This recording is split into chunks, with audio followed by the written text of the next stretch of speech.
পরনারীর কাছ থেকে প্রেমিককে ফেরাতে হবে, নয়তো নিজের মন পরিবর্তন করে দিতে হবে।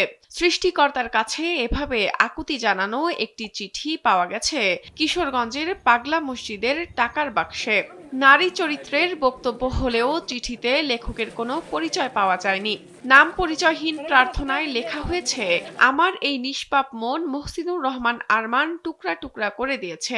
সে আমাকে প্রথমে ভালোবাসা শিখিয়ে অন্য মহিলার কাছে চলে গিয়েছে।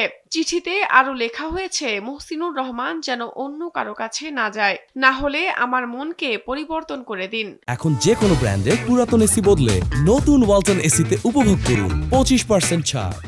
সব শেষে লেখা হয়েছে, আরমান আমাকে বলেছে সে বিয়ে করেছে, সে কথা যেন মিথ্যা হয়।